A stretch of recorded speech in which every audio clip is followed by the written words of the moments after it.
Selamat pagi dan shalom. Senang sekali bisa menjumpai Bapak Ibu Saudara melalui channel YouTube Gereja Stadion untuk bersama-sama merenungkan firman Tuhan.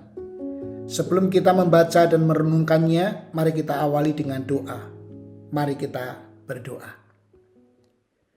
Bapa yang penuh kasih, kami bersyukur untuk hari yang baru ini. Terima kasih untuk anugerah-Mu yang selalu baru setiap pagi.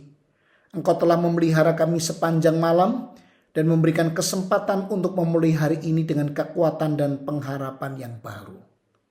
Saat kami merenungkan firman-Mu, bukalah hati dan pikiran kami agar kami dapat memahami maksud-Mu dan merespons dengan ketaatan. Di dalam nama Yesus kami berdoa. Amin. Bacaan firman Tuhan yang hendak kita renungkan terambil dari Kisah Para Rasul pasal 5 ayat 5 dan 6 yang berbunyi demikian. Ketika mendengar perkataan itu, rebahlah Ananias dan putuslah nyawanya. Maka sangatlah ketakutan semua orang yang mendengar hal itu. Lalu datanglah beberapa orang muda, mereka mengapani mayat itu, mengusungnya keluar dan pergi menguburnya.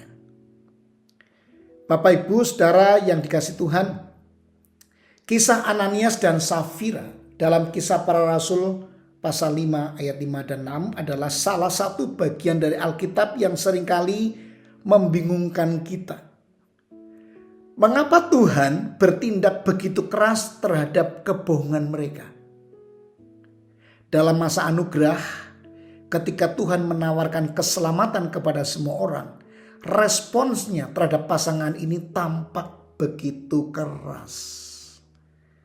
Namun jika kita merenungkannya lebih dalam, kita akan melihat bahwa tindakan Tuhan bukanlah tanpa alasan yang kuat.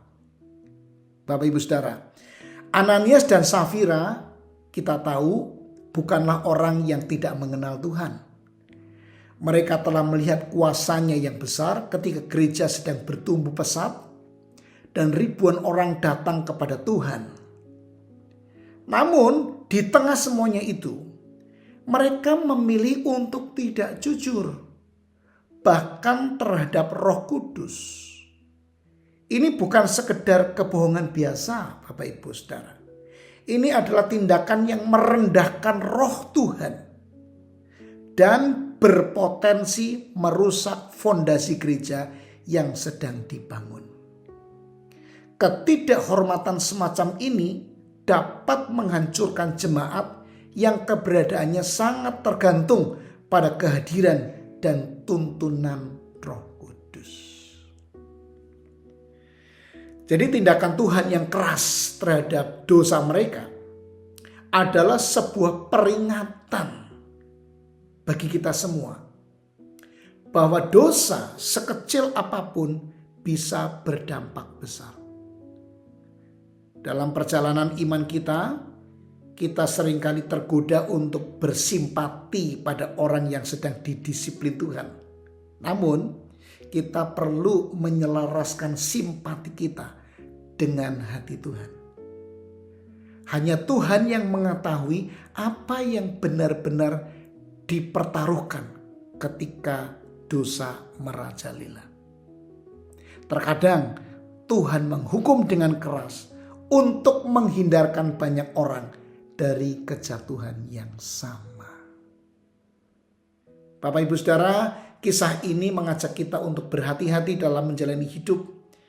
Ketika kita menyaksikan orang lain mengalami hukuman Tuhan, ini adalah waktu untuk introspeksi, bukan menghakimi.